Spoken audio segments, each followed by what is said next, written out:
Good evening, ladies and gentlemen. My name is Nemeka Onyeka Obiariri. I'm here again to submit that doing business in Nigeria, honest business in Nigeria, can be very nightmarish. And the other day, our sister Ngozo Konjiwala submitted that yes, there's a bit of stability in economy, and I agree with her. A bit of economy stability in the right sense of foreign exchange stability. Kudos that Yemi Cardoso have done a lot to stabilize the yo-yo movement in the market. Before Yemi Cardoso became the CBN governor, we used to have a criminal multiple exchange rate regime that had an arbitrage windows of over 100 to 300 naira that allowed all manner of criminality to fester. As a matter of emphasis, between 2015 to 2023, we had an inflow of over $630 billion, $405 billion through crude oil earning and other things, billions, tens of millions of dollars inflow to diaspora remittances, borrowings of almost about $31 billion. So add up, what came in was almost about $630 billion to the former sources. Our outflow was about $465 billion. So net, we should have had a net dollar position of almost about $180 billion. Of course, but we lost everything because of the criminality, money laundering, kiting, and all those stuff. Of course, we had the governors and other criminal elements in the public sector who were doing much damage to the economy. Of course, Yemi did the right thing. Within the instruments available to him, he's been able to attract huge hot money investors by jacking up the NPL to 27.5%, which is detrimental to domestic entrepreneurs. But of course, one of the things that investors look at, one of the key components, is foreign exchange stability, price stability in any economy, and then insecurity, whether the country is secured. And within the instrument available to him, Yemi had done well. But for the economy to grow, those on the physical side, the governors, the local government chairmen, and the physical managers in Abuja must do a lot. We cannot continue to sustain this atmosphere of chaos and bedlam. I'll give you an example. There was this time that we said, okay, it's arguably Nigeria loses over 3.5 trillion naira annually to post-harvest losses. People harvest tomatoes, people harvest bananas and pineapple. By the time they move it from the farm to the market, it has decayed. Bad road network and all the rest of it. There are no storage facilities. So here I am with my group. We said, okay, we are going to set up tomato storage and processing facilities in the southeast of Nigeria. Simple thing, get the tomato, solar dry it, turn it into powder, sell it locally and export it. Solar dried tomato retains at least 90% of its natural ingredients. So we thought. We bought a truck, 30-ton truck. Now, let me tell you what happened. We moved that truck to Benue State to go and purchase tomatoes. It was nightmarish because the road was infested with, currently still infested with all manner of criminals in uniform.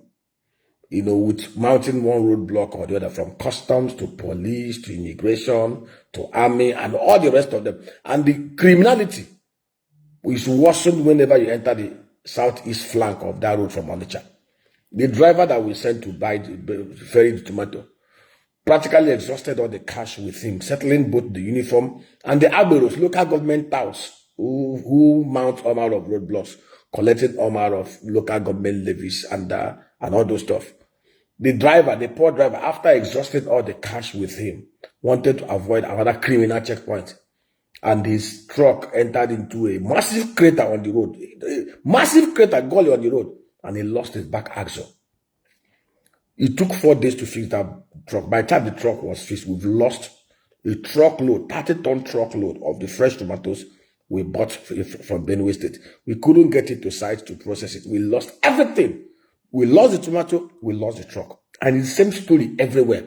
Just recently, we moved a bus to pick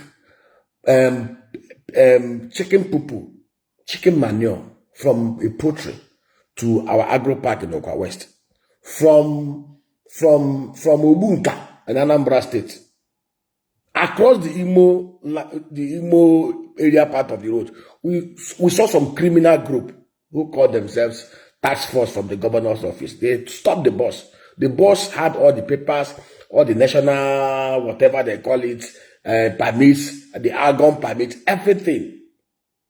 But they said those ones does not count. That is the state, the Imo state owned that will count. And the same thing in Delta State, you will see the same thing as well, considering River Niger, in Anambra. So practically all the local government do not even honor the document that they said covers all the local government. So if you get one from Imo State, Abia will collect their own, Ebonyi will collect their own, Anambra will collect their own, the Delta State will collect their own, and it's 35,000. We ended up buying a bag of 70 bags of animal poo-poo for 70,000 naira and spent 211,000 naira to move it from Obunka to Okwa West in Abia State. Animal poo-poo because of the criminal checkpoints on the road. So we cannot build an economy. Okojiwala said, yes, stable, but we cannot grow this economy if we don't curb the inefficiencies, the corruption, the madness. See, some of us, I was sharing with somebody. We have offers to go to Botswana. Thousands of acres of land to do agriculture. We have offers from Kigali. We have offers from Côte d'Ivoire. Let me even tell you a beautiful thing about Abidjan. In Abidjan, one single ball of tomato sells for almost 270 cefas, which is almost about 500 naira. I will make more money in Abidjan. I will make more money in Rwanda. We will make more money in Botswana. Do you know what I was sharing with the person? I said, if not for patriotism and the love we have for our fatherland, Alibo, and to be precise, if not for the burning passion to relive and recreate what Michael Okpara did 60 years ago, some of us will have left to those countries. And I'll tell you this, in Botswana, I don't need to fence my farm. In Botswana, I am not going to be scared of criminal herdsmen sending their cows to come and eat my crops.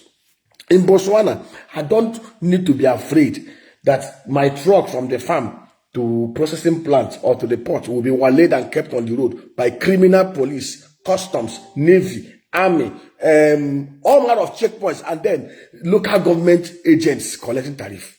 It's the kind of madness that we allow here. The first time we wanted to export them in Nigeria, the yam got decayed at the port because we have 18 agencies criminally creating roadblocks. Most of the yams that are being exported from Ghana are from Nigeria. For most of you who do not know, most of the yams being exported from Togo are from Nigeria. Once we are able to clear the criminal roadblocks in Nigeria. In Kenya in 2020 did over $3.6 billion worth of veggies export. From Mombasa Airport, Kenya, to the nearest part of Europe is 7,000 kilometers. From Samumbako Airport, Chicago Airport, from Akanidam Airport, Enugu, from Mamadu Bello, Murtala Mohammed Airport, Lagos, from Nnamdi Azikiwe Airport, Abuja, any airport from Nigeria to Europe is less than 6,000 kilometers. So it's actually faster and shorter to move things.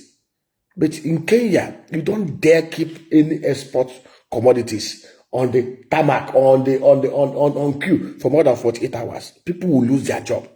But in Nigeria, who cares? In fact, your goods will stay 3 days on the road. You will see one demon, either police, army, navy. Do we think that we can build the economy and grow economy with this kind of roguery, with this kind of inefficiency? Deliberately, see, anybody, and there are no consequences. So, for us to grow this economy, this impunity, this criminality, this recklessness, I have never seen anywhere in the whole world. I've traveled far and wide. There's no part of the world I've not traveled. There's no continent. Nigeria is the only place in the whole wide world where you see customs lay inland checkpoints. From Lagos to Onitsha, you will see more than 10, 15 custom checkpoints. Try it! From Nigeria to Benin Republic, you will see massive custom checkpoints. But once you cross Benin Republic, ask those who fly that road. You can drive all the way from Benin Republic all the way to Abidjan. The only way you will see customs of those countries are the border posts. In Canada, you will drive 2, 3, 5,000 kilometers. You will not see any custom border posts. Because they do this thing because It's a criminal architecture, a criminal network. Nigeria is an active crime scene. A majority of us are demons, criminals, rogues. And we allow this.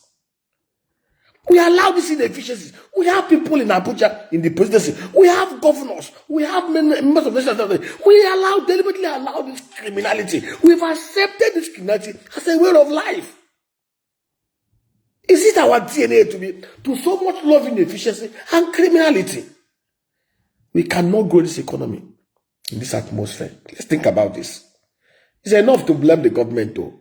But we should look at from the police, so those people those criminals, from the customs, so those criminals, from the Navy or Immigration Army, from those local government archers. We should think about it. Extorting people. They don't even use eyes to see Boss or Sienna. Those demons are the Onitsha head breeze in Delta State. This is not how to grow an economy. God help us. God really, really help us. We cannot grow an economy with this kind of madness.